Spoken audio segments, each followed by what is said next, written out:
दोस्तों नमस्कार। कैसे हैं आप सब।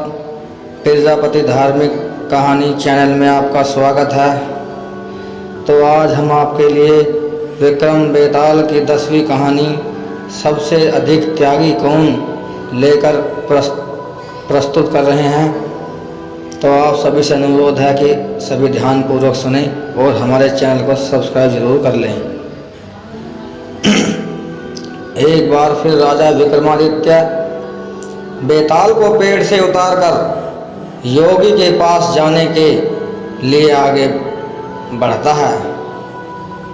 हर बार की तरह इस बार फिर बेताल राजन को एक कहानी सुनाता है। बेताल बताता है कि वीरबाहु नाम का एक राजा था जो छोटे छोटे राज्यों पर राज किया करता था।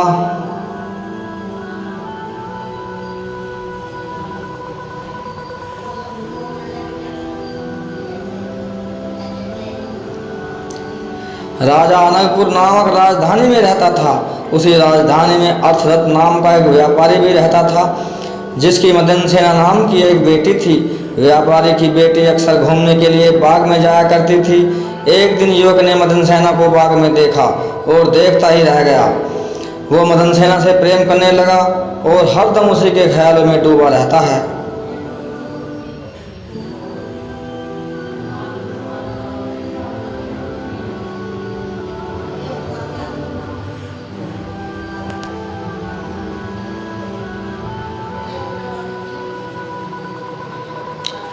एक दिन हिम्मत करके युवक बाग में गया। वहां मदनसेना अकेली बैठी थी। उसने नवयुवती को बताया, मेरा नाम धर्म सिंह है और मैं आपकी खूबसूरती पर फिदा हो गया हूँ। व्यापारी की बेटी ने उत्तर दिया, मुझसे तुम दूर रहो, मैं किसी और की अमानत हूँ। धर्म सिंह उसकी बात नहीं सुनता और उससे विवाह का आग्रह करता है। फिर मदनसेना बताती है, मेरा विवाह समुद्र दत्त के साथ हो गया है और मैं इस प्रस्ताव को स्वीकार नहीं कर सकती हूँ। इतना सुनते ही धर्म सिंह दुखी हो गया। गुस्से में उसने मदनसेना से कहा, अगर तुम मेरी हुई तो मैं अपनी नस काट लूँगा। यह सुनकर मदनसेना बहुत डर गई। मदनसेना ने उसे वचन दिया कि वो ठीक 5 दिन बाद उससे मिलने के लिए आएगी। यह सुनकर धर्म सिंह खुश हो गया। 5वें दिन मदनसेना का विवाह समुद्र दत्त से होना था। विवाह के सारे रीति रिवाज पूरे करने के बाद मदनसेना अपने पति समुद्र दत्त के घर चली गई।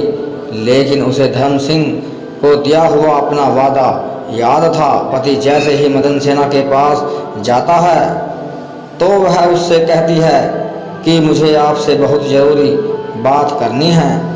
वो बताती है, मुझे एक लड़के से मिलने जाना है जिसे मैंने शादी से पहले आज के दिन मिलने का वचन दिया था। यह बात सुनकर समुद्र दत्त बहुत दुखी हो गया। उसने सोचा कि ऐसी महिला पर तो धिक्कार है जो पहले दिन ही दूसरे आदमी के पास जाना चाहती है। इसे अगर मैं रोकूंगा तो भी यह चली जाएगी। ऐसा सोचकर समुद्र दत्त ने उसे जाने की इजाज़त दे दी। पति से जाने की आज्ञा मिलने के बाद मदनसेना तेजी से उस लड़के के घर की ओर जाने लगी। दुल्हन के कपड़ों में जाती महिला को देखकर एक चोर ने उसे रोक दिया। उसका पल्ला पकड़कर चोर बोला, कहाँ चली। मदनसेना डर गई। उसने चोर को कहा, तुम मेरे गहने ले लो और मुझे जाने दो। चोर ने कहा, मुझे तेरे गहने नहीं बल्कि तू चाहिए।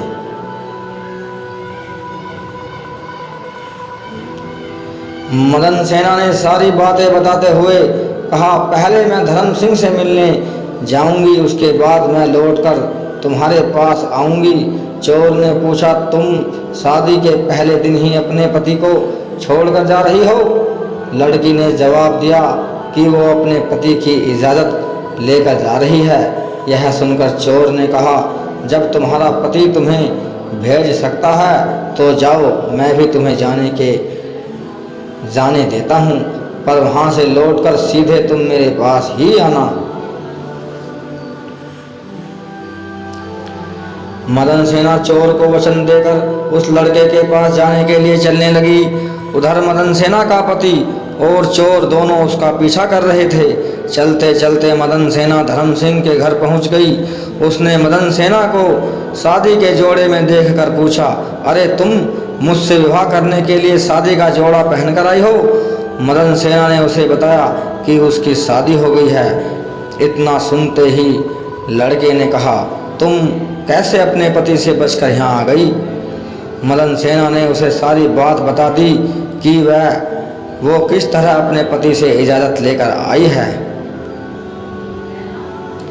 यह सुनते ही धर्म सिंह ने कहा, तुम्हारे पति ने इतने विश्वास के साथ तुम्हें आने दिया है और अब तुम शादी करके किसी और की अमानत बन गई हो। प्रेम तो मैं तुमसे बहुत करता हूँ, लेकिन किसी और की स्त्री को हाथ नहीं लगा सकता। इससे पहले कि कोई तुम्हें देख ले, तुम जाओ अपने पति के पास। चोर और मदन सेना का पति दोनों छुपकर उनकी सारी बातें सुन रहे थे। जैसे ही मदन सेना धर्म सिंह के घर से बाहर निकलती है तो वह दोनों भी अपने अपने रास्ते पर निकल पड़ते हैं। मदन सेना लड़के के घर से निकलकर सीधा चोर के पास पहुंचती है। चोर उसे देखकर मन में सोचता है, यह कितनी पवित्र है, इसके साथ कुछ भी गलत करना गलत होगा। साथ ही उसे धर्म सिंह के घर की याद भी आ जाती है। वो मदन सेना की सच्चाई और धर्म सिंह के त्याग को देखकर प्रभावित होता है और कहता है, जाओ अपने पति के पास, यहाँ क्या कर रही हो? ऐसा कहकर चोर मदन सेना को उसके घर तक छोड़कर आता है और मदन सेना का पति उसे प्यार करने लगता है। बेताल मदन सेना की कहानी रोककर राजा से पूछता है, हे राजन, अब यह बताओ, इन तीनों में से सबसे बड़ा त्याग किसका है? विक्रमादित्य कहता है, बेताल, सबसे बड़ा त्याग चोर ने किया है। इतना सुनते ही वो राजा से पूछता है, कैसे? विक्रमादित्य कहता है, सुन बेताल, मदन सेना का पति उसे यह सोचकर जाने देता है कि यह दूसरे व्यक्ति के प्रति आकर्षित है। ऐसी स्त्री का क्या करना? धर्म सिंह उसे दूसरे की पत्नी समझकर छोड़ता है और उसे यह बोध भी था कि वह पाप कर रहा है। साथ ही इस बात का डर भी रहा होगा कि मदन सेना का पति सुबह होते ही उसे राजा से कहकर दंड न दिलवा दे। चोर को किसी बात का डर नहीं था। गहने से लदी स्त्री को उसने त्याग दिया।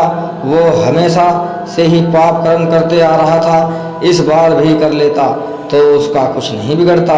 इसी वजह से चोर का त्याग बड़ा है। राजा का जवाब सुनकर बेताल बहुत खुश हुआ और बोला, राजन, तूने मुंह खोल दिया, अब मैं चला। इतना कहकर बेताल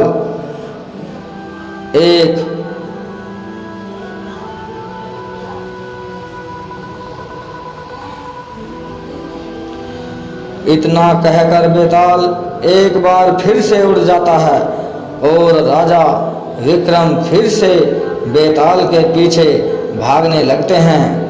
तो दोस्तों, किसी भी मुसीबत में अपने चरित्र और आत्मविश्वास को नहीं खोना चाहिए।